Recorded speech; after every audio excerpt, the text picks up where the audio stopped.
Yes, you're listening to me. This is episode 27. 27 episodes. It's like a lot. It's very much. It's a lot. And so my whole goal in life, I guess, is to gripe about the system. No, it's not that. It's just that we've got just a number of people in governments around the world that just have some kind of odd thing. It's just the weirdest. They're weird. They're the strangest people I've ever seen. And they do the weirdest stuff. So, like the DNC, I guess, is suing the Trump campaign for winning the 2016 election. And so not only are they going after the Trump campaign, they named Russia, I assume the entire country, Russia, and WikiLeaks. And the very first thing that, geez, you guys have stepped in it now. The very first thing that came out that Trump tweeted, he says, we're going to have a great time in discovery. Now, in legal proceedings, so whenever you sue somebody like that, they have to have it has to be like a fact findings, like what's the information that gives credence to your complaint? And so you have this suit and countersuit scenario where Trump is essentially saying, we're going to ask for everything in discovery. We're going to ask for everything. You're going to end up handing over servers and missing emails. Now, the level of absurdity that we are at with this particular thing, look, I'm going to have to get my hands on a really good thesaurus because the common words, like if I did a word cloud on my podcast, it'd be absurd, globalist, Democrats, stupid. I have to come up with new words for all of this, okay? I have to come up with new words for all of this. And it's hard. It's hard to really wrap your head around what is going through those people's minds. It's really like we're guilty, but we're going to double down. You're doubling down on your own guilt.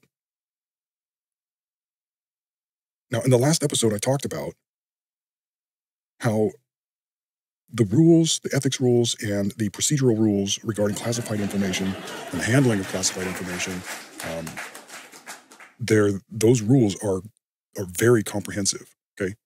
They are designed to keep people from doing what they're doing right now. And that's why these people are getting caught following the course of action that they've been following. They're getting caught in actual criminal activity, see?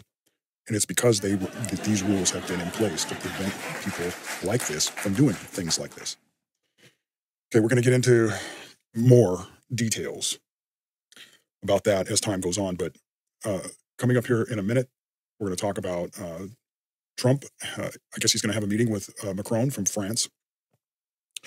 Co-Prince of Andorra, President of France, Emmanuel Macron.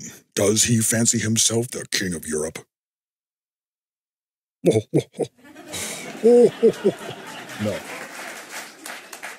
He may think he's, look, all these people, they act like that. Like, man, these guys really wish they were. Here's some advice to nations around the world. Here's some advice. Don't kill your kings. Don't kill your royalty, okay? And you won't have these tiny people running around like pretending that they are kings. And when I'm talking about kings, I'm talking about people who had, through the course of inheritance, inherited all of this land. And so, like, for example, you buy a piece of land and the people that live adjacent to you, their farm and your farm are close to each other. And let's say that your son marries their daughter. Boom. Their grandchildren, so the people that own these two properties, their grandchildren are going to own all of it. Okay? And so this is the thing. That process, that small, tiny process that I've just outlined for you has been going on for thousands of years. Okay? Now, that's why the oldest has the inheritance rights, because that is a greater claim than his siblings. And then all of those siblings then become cadets. So the authority and the ownership of the land never leaves the family, never leaves those families, okay?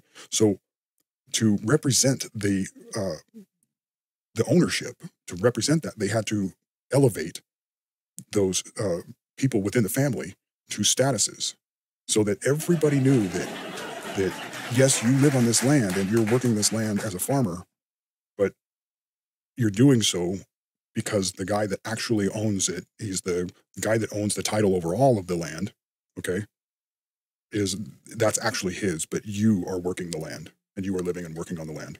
So you're subject to him. You're subject to him. So they created these authorities to represent the value of the title. And it's been that way for thousands of years, okay? And so that's why you would see them keeping their, they'd marry their cousins and they would second cousins, reintroduce the lines and keep the lines from spreading out too far. And the reason is because just of what I was saying, that the sibling lines, the cadet lines, that's everyone. That's everyone in the world that has ever lived, okay? So you don't want to get rid of your kings, the overall title holders, because once that happens, you start going back up the line. You start going back up the line. And because the siblings weren't necessarily kept track of very well, you'll never find out which one is actually the title holder if you get rid of the living title holder, okay? You'll never find it. And it's important. It has to be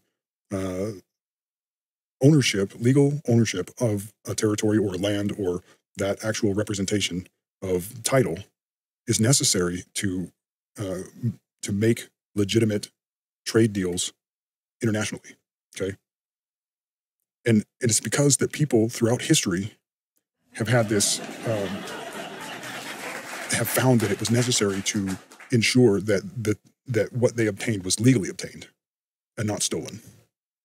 And they learned throughout the millennia that things that you obtained that were stolen bring, not necessarily in a superstitious way, bring a curse about, okay? And so it's this is set up against the idea of ill-gotten gains. So they felt it was really that important, and I think that that's the case, and that's the thing that builds the wealth and value and even blessing, if you want to call it that. That's what builds it. And that's why there are countries that are more powerful than other countries, because of that insistence on adhering to legitimately obtained and legally obtained goods and services, not possessing stolen goods. Okay? So now when you go back and you look at the way that the world is divided now into the borders that they have now and into the nations and the countries as they are today, which nations no longer have a title representative that represents them and is the title holder over their territory, the territory that their nation consists of? Some really simple ones are Syria. That's one. They say, well, they've got president. That's not a title holder. See, president's just elected from the people. So that's why you have that problem in the Middle East, because they've had so much war that they had lost track of their title holders, the people that actually own the land. Okay, and they have found that it's necessary for them to have that person, to know who that person is, and to have that represented. They've found that. That's what the problem is they've been trying to solve this problem for hundreds of years.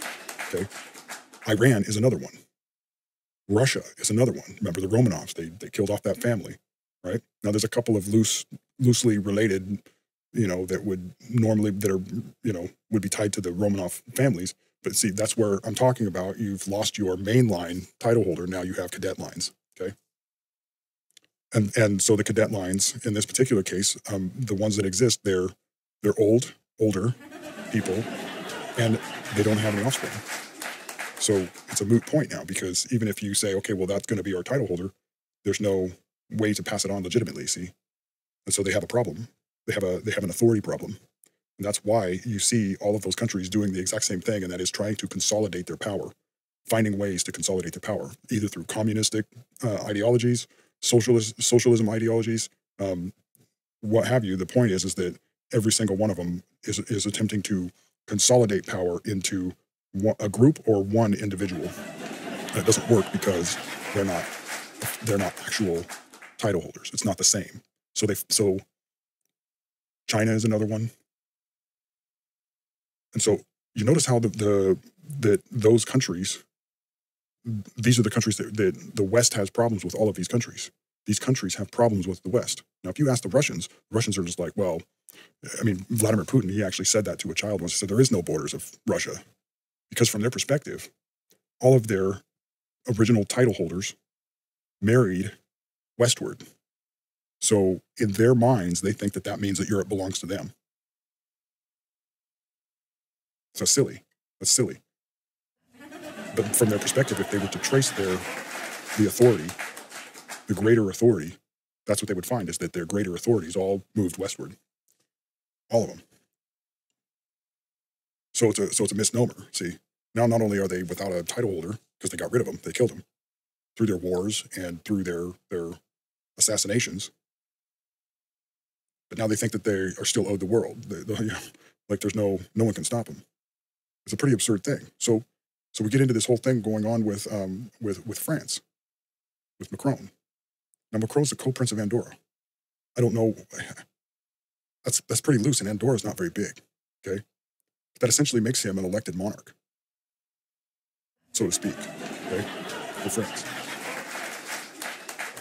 If you think that it doesn't matter, think again. Do you think that any of those people, everyone who's not royalty tries to be royalty because they think that that gives them the. So, for example, in the United States, we have this senator called Pocahontas, right? Elizabeth Warren. Now, she's pretending to be Indian because she thinks that that gives her this authority that she doesn't have otherwise if she's just some obscure white person or obscure light-skinned person, okay? So she uses that to her advantage, and in fact used it to her advantage to get grants or whatever for school or scholarships for school or whatever. But that's the disease that these liberals have. See, they don't have legitimacy, but they try to build legitimacy. Same thing what we got going on in France with Macron, okay? When they had their election, now Marine Le Pen, she's no slouch. I mean, this gal is a sharp gal, okay? And I think she would make an excellent president. No question about that. And I think that they have a number of issues there that would require someone with her background and her ideology, to take care of. So obviously the difference is that she's very much for not a nationalism necessarily, but she's for France. And of course, everyone's going to, run on their platform. Yes, of course I'm for France. I'm trying to be the leader of France, okay? But in Macron's case, I think that the people in France had viewed them not voting for Macron as not recognizing that authority. See that? Remember what I was telling you about that entrenched authority of title and so on? I think that they felt that not voting for him, even though they agreed with Marine Le Pen, not voting for Macron would be viewed as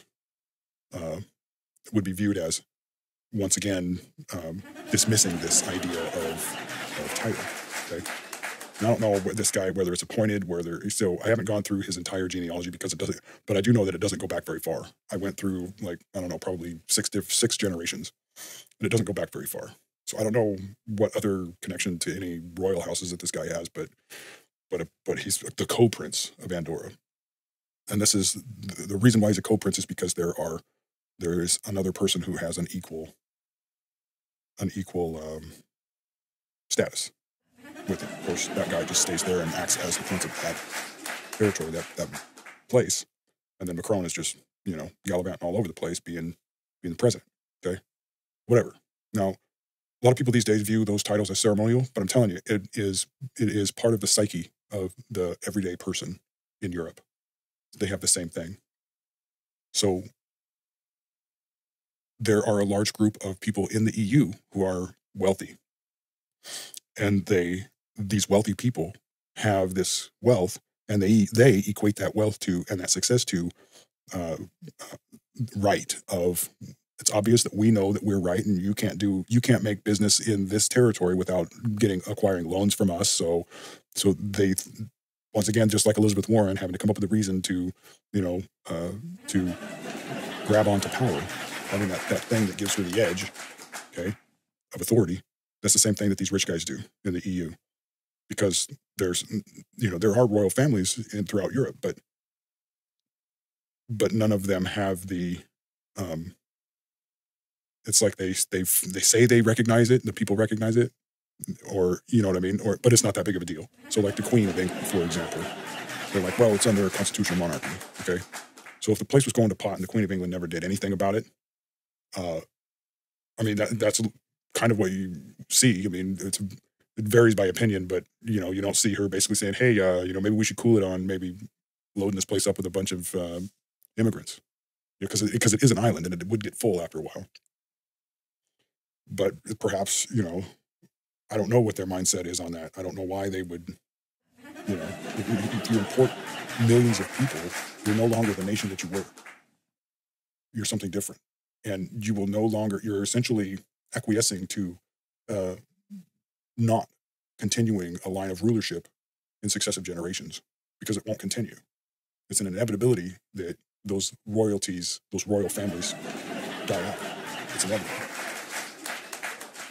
just by the design of their choices. So we have this, and I've seen people talking about Emmanuel Macron, how he really is working very hard to gain more and more authority within Europe.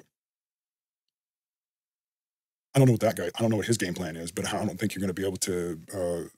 There's a number of countries in Europe, nations in Europe, that simply just aren't going to go along with that. So, France can be France, but if they're going to have a representative of their title, remember, France is another one of those countries that got rid of their king, the resident title holder. Okay, when they had their little uprising, and now they're this republic. They've gone through all of these republics. Now they're on their fifth republic now, and then they wonder why they get always calling for help. Now I love the French people and I love France, but they sometimes make some really bad choices, and it costs them. So here's Francis Macron. He's going to be discussing the Iran nuclear deal next week with Trump. Because as you know, Donald Trump thinks that the Iran deal is a terrible deal. And a number of people would tend to agree. That came out of nowhere. Like, why even? Iran has been under sanctions for decades, okay? And it hasn't halted them in the least. They had their own economy, and it was just going along just fine. It's going along just fine. Their shops are open, there's food, there's fuel, plenty of, manufacturing, and it's not like the latest and greatest, but they've put together a pretty formidable nation, and there's like 70 million people that live there. But they've had to do it by consolidating that power and holding that belief system over people's heads and forcing them into that thing. So the rest of the world doesn't like that. The rest of the world doesn't like that. It's not palatable for it makes it so that other nations in the world do not want to do business with them, and it all goes back to the aspect of ill-gotten gains. But on the face of it, now you also have to take into consideration that these people literally are always talking about wiping out America and Israel. Wipe them off the face of the map, face of the globe. They don't want them there. So they're going to be talking about this, and I don't know what was going through Obama's head, starting a nuclear program in Iran when their stated goal is to destroy us. But actually, it makes sense because Obama's stated goal is also to destroy us. So I guess it does make sense. And it also makes sense that Donald Trump would want to try to renegotiate this or just pull out of it. They don't. It's not necessary. It wasn't necessary. It wasn't necessary. I mean, Obama just wanted to be super nice and just pay everybody off. We all know how that turned out. What an idiot. What an idiot.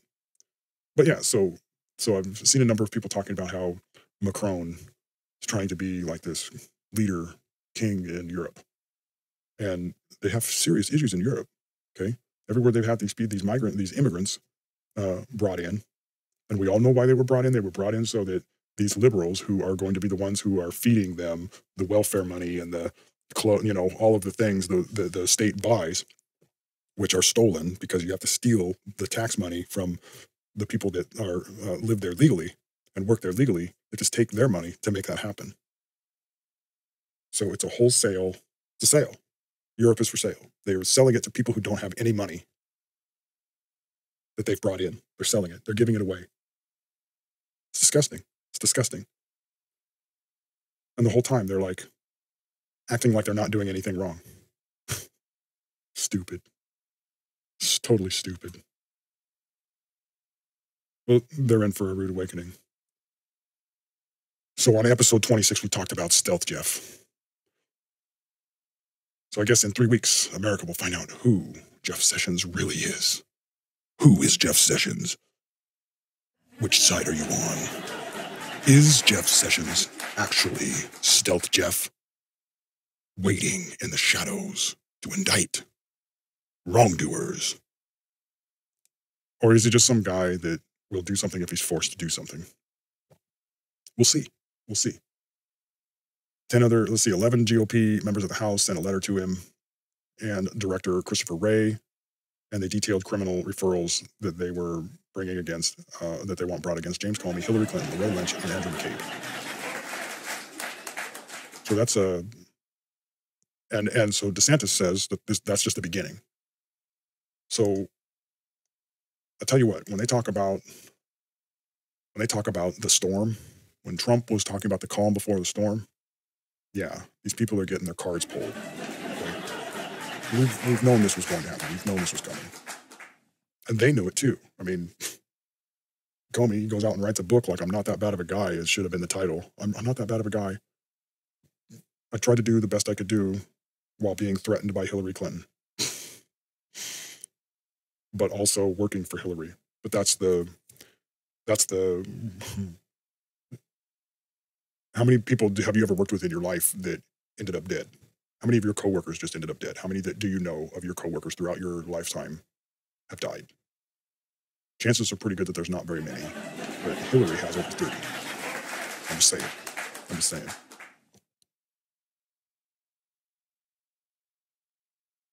So yeah, they're clearing this thing up. They got leaks. They've got lawsuits, leaks, charges, indictments, criminal investigations.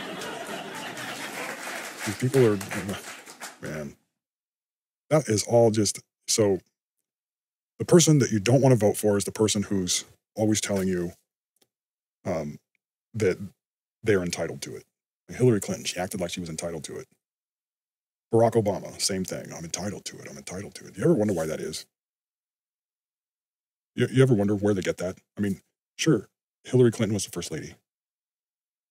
But when Hillary Clinton, when Bill tried to give her a job doing healthcare, everybody raised a huge stink because she was the first lady and she was not, they were like, look, you can't give her an official cabinet position as the first lady. She's first lady. She can't be the one that drafts law. She's not elected to do that. So it was an unelected person drafting law. That was everyone's big problem with her at the time. So then she becomes a senator after that. And so this is the most qualified person because she was the first lady and a senator. But her Senate seat was purchased. And now her DNC nomination was rigged. We knew that she rigged it against Bernie. And so this whole thing with liberals is they have to do the same thing that I was talking about before with all of those other countries. They have to consolidate power. They have to come up with reasons why they're supposed to be there and not somebody else. They have to create that belief. And that's why they stand up for women who have abortions. That's why they stand up for gays, homosexuals. They pick the smallest group of people and the most marginalized minority groups, and then they use that as the reason why they should be there. I mean, they've been feeding blacks welfare for decades.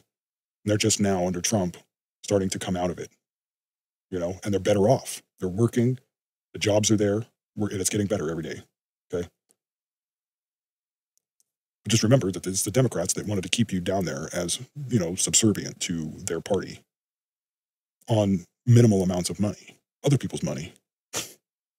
So Democrats' ideas are dumb. I say this almost every episode, but how government operates and how economies work is a known and quantified thing. Doesn't work any other way. And the politics of liberals is a known thing. It's a known object. We know what they do. They essentially, in doing all this stuff, they admit that they have no authority or reason to be elected to high office. Because they admit it by their actions. They admit that they don't have the abilities. And so it's fake it till you make it. That's a liberal for you. Fake it till you make it. Now, there's people down at the bottom, maybe teachers or unions or, whatever, and they're just along for the ride. And they're manipulated too because they don't even, they have a hard time taking off their own shackles, okay? Because they're forced to pay into this union that essentially funds the DNC. So it's a tool to browbeat people into submission to the DNC. This is exactly what I've been saying, is that that's their whole plan. They do that with everybody. They're not about freedom. They're not about liberty. They're about getting into people's lives and controlling them so that they're in control. That's what they're about. They're gross people. They have no business. They're scum. They have no business anywhere near politics. They have no business anywhere near government. You want to talk about bad cops. Sometimes you get these guys that become cops because they like the power and the influence that they have over other people. That is a criminal mindset and not a sound legal mindset. Okay? That's the difference between a good cop and a bad cop. And those are guys that you don't want to be cops. All right? Liberals are bad cops. They're dirty cops. All of them. All of them. And those poor people that they enslave with their schemes, it's like they're in a gang and they can't speak out against it, because if they do, there'll be repercussions. They're thugs. They send the thugs out. It's sad. Because if you can think back on history and think that the one-room schoolhouses on the prairie, that's what teachers would, end up becoming, is part of this huge gang of thugs that misappropriate funds and then beg for more money, all for the sake of the children. You can teach children all the children you want in one schoolroom with one teacher. It can be done. It's been done before. But we just have so many, and there's the class sizes. And look, you can teach kids. It's easy. It's not hard. Oh, my job is hard. You just don't say that. It's easy. Everything that you would teach a child from K through 12 can fit on a micro SD card, okay? Your job's not that hard. Your job's not that hard. Stop being so dramatic. Oh, I know why you get emotional about when people poke into that. It's because, that's my livelihood. Well, yeah. But you're chained to it. It's not something that makes you free. It's something that you're chained to. This is what liberals do. This is what liberals do. And I feel bad for them because they just can't seem to free themselves from that bondage of, it's an addiction. It's somebody else's addiction that puts those chains on them, and they don't want to get off of it. They don't want to get off of it. And I think that, the country and the world is ready for a better system. Not like a new system in some fantasy utopian way. I'm just talking about like there are ways to hold employers accountable that don't require joining a union. Okay? There's ways to for people to be paid fair and decent living wages, like teachers, without a union. Because think about how much money you'd have in the pocket just not paying the union. That's one thing. It's not necessary. It's not necessary. There's ways to set it up so it's fair, so that there is a third party, but that doesn't take money from the workers. So you defund the unions, build a better system to take care of people in those situations when they have problems. Doesn't take much. Doesn't take much. Not like it's going to be like this huge expansion or anything like that. It's not. It's not. But they got these people programmed, and so they march in lockstep. And so Democrats, that's all they ever do is things to keep people under their thumb. And those people are horrible. They're horrible humans. They're horrible people. That's dastardly. That's despicable. Why would you even do that to other people? For power? For money? It's ridiculous. I've said this before. If you take all the money in the world, you put it in your pocket, it's not worth anything. It's not worth anything. Its value isn't the same as if the money was free flowing around the world. Okay? So, a little bit of soul searching there. So anyways, I told you that I was going to get on with I want to add a feature to the podcast, and because I know that people, may have questions or they want subjects to be talked about, things that they might want to bring up, and we can discuss them, and that'd be great. Or questions, answers, whatever you guys want. There's an app called Anchor.fm is the website, but you can also get it on iPhone and Android. And this app loads up on your phone, and you can podcast right through the app. And then it gets distributed to a few different places. It's really kind of a neat thing. One of the features that they have there is, like for me being a podcaster on Anchor, and if you were there, you had the app, you can go to my profile and leave me a message, and I can use it then in my podcast, which is great. So that's a way for you to participate in what I'm doing and be a part of it. And we can get this conversation going. And especially if you agree, disagree, whatever, you want to put your 2 cents in, I welcome it. Let's get in there and do that. So get yourself the Anchor app, send me a message to my profile, anchor.fm/Childeric, and I will put you on this podcast. I would just, whatever you want to talk about something, you want to bring something up, you want to rant for a second, send me a message on Anchor. That's something fun that we can do. It's not, we won't do them all the time, but I'd like to get, a whole bunch of them messages in there and have them all queued up, and we can just put it together, and it'll be fun. And then you can be part of it. I know that's what you want out of your life. Wait, I'm talking to this phone. What am I doing with my life? No, it's fun. It's fun. I'm still stuck on this Minds. I'm exploring it, checking it out. It's so far so good. It's nice. I enjoy its interface. It's clean, nice clean interface. Doesn't get in my way, and I'm feeling it out a little bit because there's a little bit of a different. The interactions are a little bit different, but I'm hoping that I get better at it because it's me that everybody else is probably like, that's not how you do it. Sorry. I'll try to do better. I'll try to do better. I'm not really, so I'm not really doing this so that everybody's going to be like, man, you got thousands of people following you. I don't care. I don't care. If you hear the podcast, if you listen to the podcast regular, if you're entertained by it, if you're informed by it, if it's fun, if it's something that you keep doing, you come back to, or you save it for later when you subscribe to the podcast on Apple Podcasts or iTunes, it doesn't matter. It doesn't matter. I'm able to do this right now, and it's fun, and I just, it's just good to put some emotion behind some of these serious issues in the world today, and it's a little bit therapeutic, probably. That's probably what it is. This reminds me of an episode of Frasier. I'm Dr. Frasier Crane. I'm listening. So yeah, it's a fun thing. So it's great, and I don't have any requirements like you got to be hardcore or share everything or do it. Just whatever you like is fine. And I enjoy interacting with everyone. If you'd like to leave comments, definitely do that on all of the media. If you find me on various different media, you can find me at minds.com/Childeric. You can find me at anchor.fm/Childeric. And yeah, definitely hit me up. Retweet. You can subscribe on YouTube. And I'm just going to keep doing what I do. And I hope it's fun. I hope it's fun for you. I enjoy doing it. Next episode. What is this? What was this? 27? Episode 27. Next episode, spice things up. I think you're going to like it. So definitely tune in for that.